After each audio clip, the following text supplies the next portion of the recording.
Hi, I'm Rahel Philipose and you are listening to Three Things, the Indian Express News Show. In this episode, we talk about the leaders of a particular Muslim community being able to excommunicate people. We also give you an update about the IT department surveys in the offices of the BBC.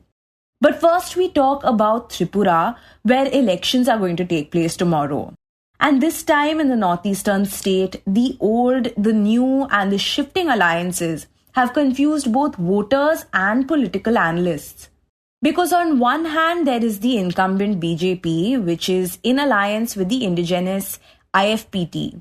And on the other hand, two opposition parties, the CPIM and the Congress, have come together for the first time in the state. But to really complicate things, another key player has emerged in Tripura. This is the Tripura Motha party, which despite being new, is being seen as a strong player. And many believe that the leader of this new party could become the deciding factor in these elections. So to understand what has been going on in the state, my colleague Utsa Sarmin speaks to the Indian Express's Debraj Deb, who joins us on a call from Tripura. So Debraj, could you begin by talking about the BJP, which is the incumbent in Tripura, and the main issues they have chose to highlight in this election? Well, you see, the main issue that BJP has been focusing on includes development, includes Hindutva, includes the Ram Mandir in Ayodhya. And the basic slogan they are raising this time is second term for double engine Sarkar. Because last time in 2018, when Prime Minister Modi had appealed to the people of Tripura to dislodge the previous 25 years of erstwhile left-front regime that had been ruling Tripura since 1993. So the main focus in that election was, to get rid of communists and to bring proverbial Rashtravadi Sarkar. So this time when 5 years of the Rashtravadi Sarkar has been in power and the state government claims it has ushered in development in terms of drinking water, connectivity, housing, poverty alleviation, a slew of these projects, basically the schemes and projects we see rolled out from the central government. So the basic appeal from the BJP and the central government minister that you're having here is that if BJP comes to power, development will continue, and if BJP doesn't, then corruption, violence will take a front seat again. भाइयों और बहनों, दशकों तक कांग्रेस और वामपंथियों के शासन ने त्रिपुरा को विकास के हर पैमाने पर पीछे धकेल दिया था। लेकिन डबल इंजन की सरकार सिर्फ 5 वर्षों में ही त्रिपुरा को तेज विकास की पटरी पर ले आई है। अब त्रिपुरा की पहचान हिंसा नहीं है, त्रिपुरा की पहचान पिछड़ापन नहीं है। And of course, along with that, you have the Hindutva narrative, like Yogi Adityanath came to Tripura and he said that Congress and communists have undermined the Hindu sentiments and BJP alone could respect or give respect to Hindus, and part of that is by setting up the Ram Mandir after decades of dispute on the Ayodhya land. ये लोग विकास नहीं करते, इनके द्वारा तो हमारी आस्था के साथ खिलवाड़ किया जाता और कहते हैं कि राम का तो अस्तित्व ही नहीं था, कृष्ण का अस्तित्व ही नहीं था। और भाइयों बहनों, आज आप देख रहे होंगे अयोध्या में काशी विश्वनाथ धाम बन करके तैयार हो गया है। So this is one of the issues that we have seen: development, Hindutva, and then of course getting rid of corruption and political violence. These are the main poll planks BJP is using this time. And among all these things, of course, the development, which is the main issue of BJP, is also the main issue of the opposition. So development is perhaps the most interesting factor for this election. Right, and these issues that the BJP is highlighting, are they resonating with the people in Tripura?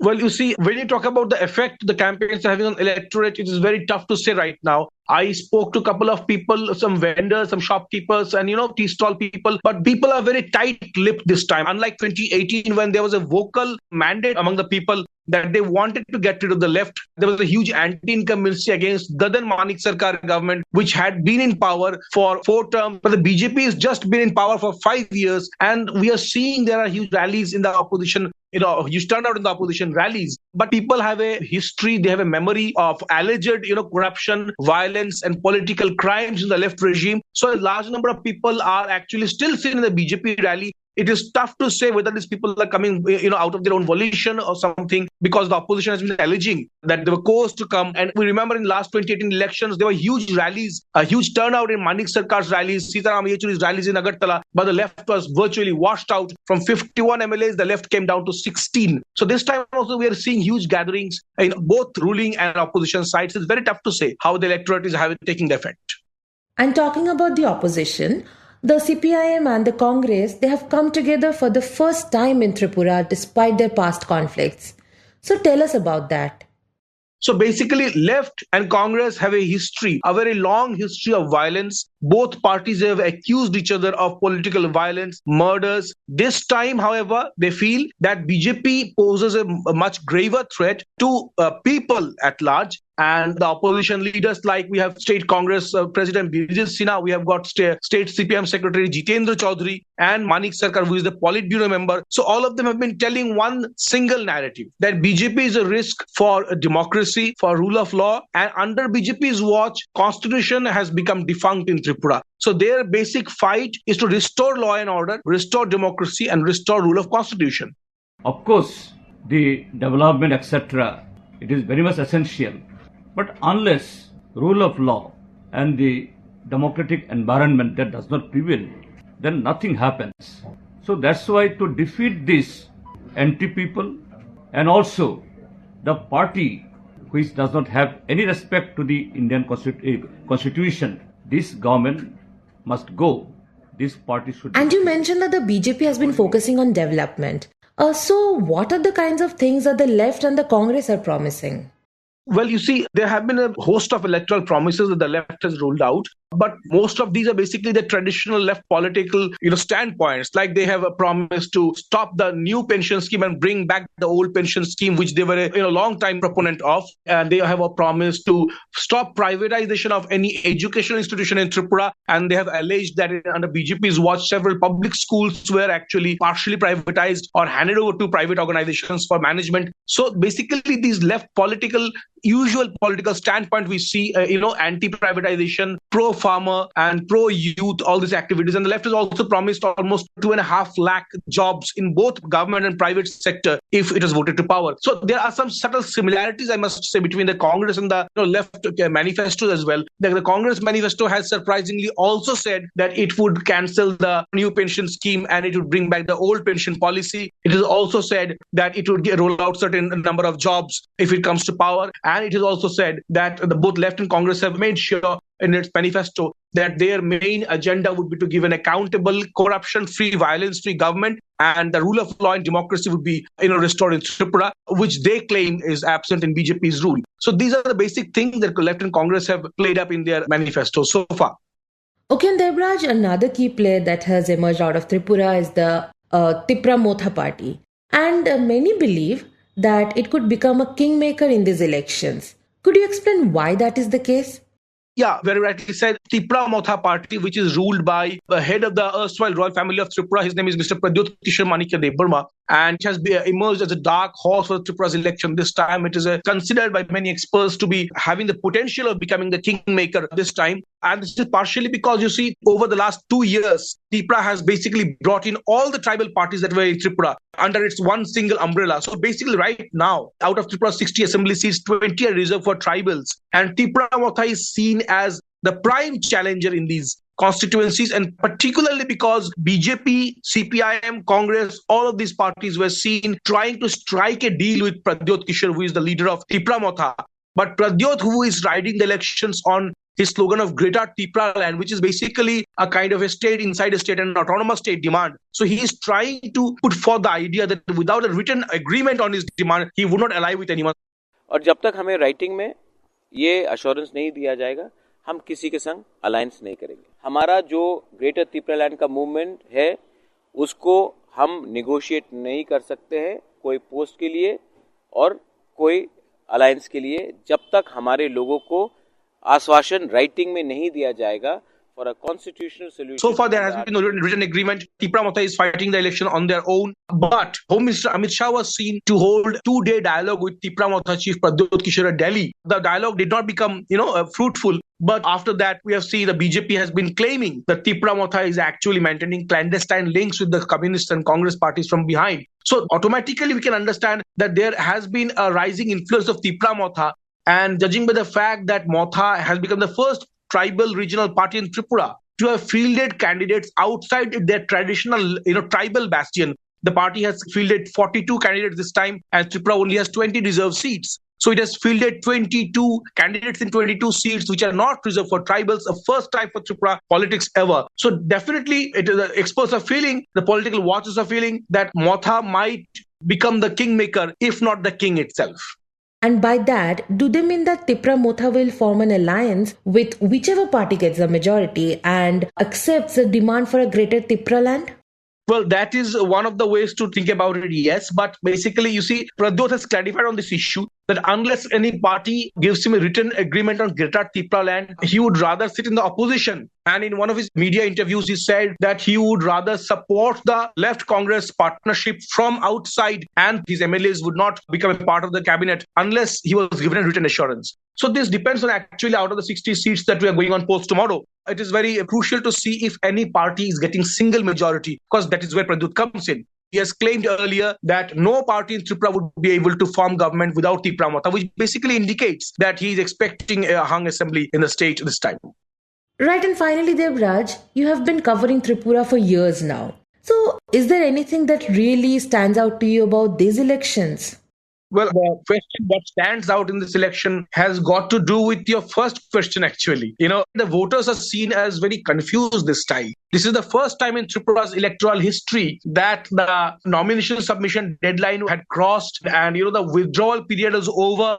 And yet the political parties, both on ruling and opposition side, could not really figure out which side who was going finally. So this is something Tripura has never seen. And the electors in Tripura have always seen a clear-cut mandate. Tripura has either seen 2/3 majorities or more than a half majority. There was only one time when very close to 50-50 mandate was there in 1988. Other than that, Tripura's election mandates have been very clear. This time, however, which party is allying with whom is very unclear. The Tripura Motha, which BJP alleges is a B team of Communists and Congress. On its side, the Motha has criticized all of these parties, Communists, Congress, BJP, all of them. So this is something Tripura has never seen. The whole political, ecology is changing, and people who are habituated to a traditional way of voting, they would perhaps have to rethink their whole voting system. They have to negotiate through a very, myriad of changing political landscape. And it's very uncertain to say which way the mandate would go and how it will turn out, really.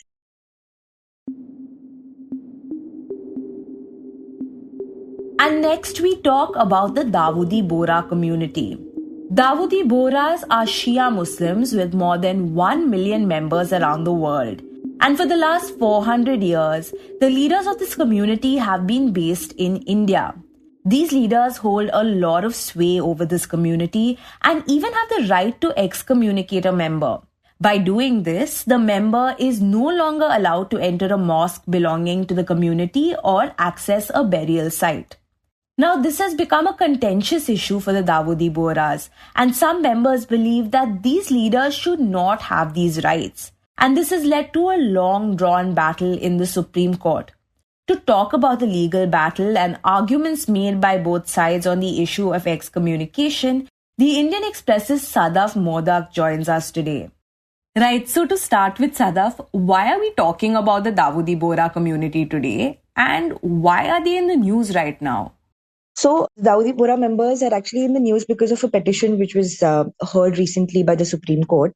We'll have to date back to 1949 for this. So, in Mumbai, there was a act which was enacted on the November 1st, 1949, which was called the Bombay Prevention of Excommunication Act. So, the act basically stopped the practice of excommunication prevalent in certain communities at that time. It said that excommunicating members basically deprived them of their legitimate rights and the privileges that they enjoyed as members of those communities. And therefore, keeping with change in times, the whole practice of excommunication should be made an offense. That's what the act spoke about at that time. And one of the powers that the leader of the Dawoodi Bohra community has is the power to excommunicate. So therefore, when that act came into place, members of the Dawoodi Bohra community, they approached the courts stating that if this power that the leader has is curtailed under the Bombay Prevention of Excommunication Act, it would lead to like depriving the leader of an important right of the community and sort of render the community's leader powerless to protect itself from dissidents. Therefore, that act was challenged in 1949. In 1962, the Supreme Court held that the leader's position was an essential part of the community, and therefore the power to excommunicate was also something which was essential to the community, and therefore the act could not be imposed on the community's leader. That was a 1962 judgment. And can you tell us what were the arguments made by the Dawoodi Bohra community back in 1949 so they could continue to excommunicate people? So according to the submissions that they made before the Supreme Court when challenging the act, they said that it was not something which was done very often, but it was an essential practice in exceptional circumstances. They had submitted at that time that the expulsion usually was done in a very procedural manner. It involved meeting of the Jamaat. It involved giving an opportunity to the members who were to be excommunicated to put their side across. And it also involved giving out a public statement on the grounds of expulsion. So the community members basically tried to submit before the court that it was something which was a very well laid out procedure, and therefore it could not be called like an arbitrary or an absolute power which could be misused. Right. And in 1962, like you'd mentioned, the Supreme Court came out with an order that upheld the leader's position and his power to excommunicate members of the community. But that order was later challenged by some members of the Dawoodi Bohra community. Could you talk about what the petitioners demanded while challenging the order by the Supreme Court? So they had basically sought relooking at the 1962 order in light of the Bombay Prevention of Excommunication Act. And this came up for hearing last October 2022. And the petitioners had sought for a relook into whether the practice of excommunication can continue and whether the constitutional protection granted by the 1962 order to the Dawoodi Bohra community leaders' power to excommunicate can continue. And they spoke about, there are a much wider issues that need to be considered, including the fundamental rights under Article 25 and 26. Okay, so Sadaf, in this case, the debate is essentially regarding the fundamental right to practice one's religion. Yeah, basically when the spiritual leader of the Dawoodi Bohra community, when the members had challenged the constitutional validity of the 1949 Act, they had relied on two articles, Article 25 and Article 26. Both these articles have to do with religion. Article 25 basically gives a person the freedom of conscience and free profession, practice and propagation of religion. And Article 26 gave the freedom to manage religious affairs. So when the leaders had submitted before the Supreme Court earlier that if power of excommunication is not allowed to the leader, what it will essentially do is it will yield useless and essential practice of the religion, and it will violate the fundamental rights under Article 26. That is the freedom to manage religious affairs. So that was upheld by the 1962 judgment. It said that if this power is not kept essential or is not considered essential to the leader's position, it would make it difficult for them to enforce discipline, to preserve the denomination of the community. It basically said that there is a question of Article 25 and Article 26, which has to be balanced against the rights that an individual has under Article 21, and whether the practice of excommunication can be protected under Article 26, that is the right to propagate religion, as against the individual's right to freedom of speech and expression. Now, what has happened is that the Supreme Court last week said that considering that this is the main ground of balancing the rights under Article 26B and Article 21, the question needs to be heard by a larger bench, which is already considering this issue in another matter altogether. And what would that matter be? So basically, there is a 9-judge bench which is considering this issue under Article 26, and that is to do with the entry into Sabrimala temple. And basically, in 2019, the Supreme Court had considered this very issue under Article 26. And while there were some devotees of the deity of Lord Ayyappa who had said that, women between the ages of 10 to 50 years cannot be allowed entry into the temple. And they said that if they were allowed entry, it would lead to violation of their fundamental rights under Article 25 and 26. The Supreme Court in 2019 had, by a 4:1 verdict, said that it is unconstitutional to say that women cannot enter. And that was again challenged by review petitions. And the court had then referred these questions of law of Article 26, Article 21 before a larger bench. And currently that is pending before the 9-judge bench. And on Friday, the Supreme Court basically said that, since considering that this 1962 judgment with relation to Article 26, that upholding the rights of the Dawoodi Bohra community leader when it comes to Article 26 was passed, also deals with the same issue, it should be referred to the 9-judge bench, which is already considering that aspect of law.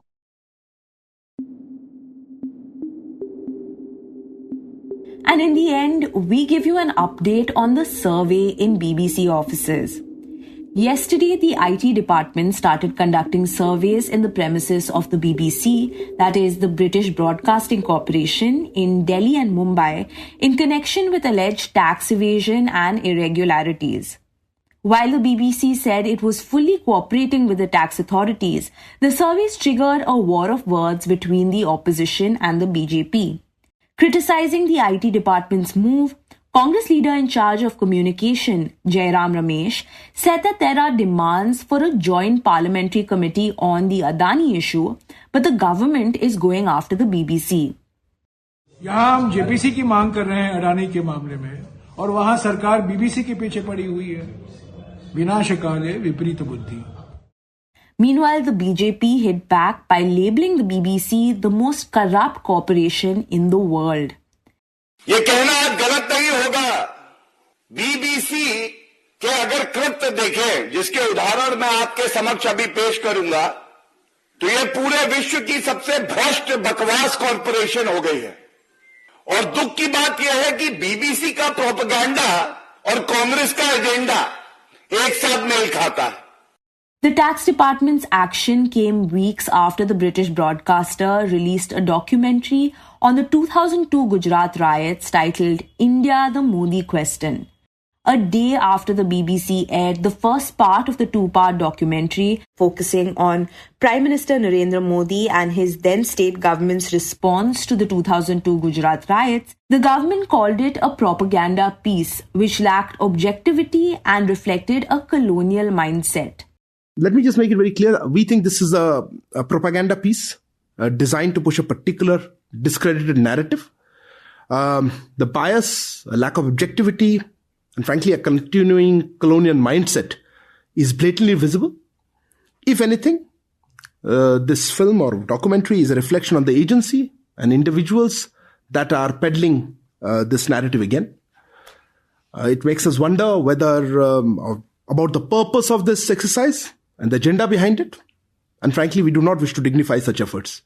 Then on January 20th, the central government ordered YouTube and Twitter to take down links sharing the documentary, with officials saying that it was found to be undermining the sovereignty and integrity of India and had the potential to adversely impact the country's friendly relations with foreign states and public order within the country.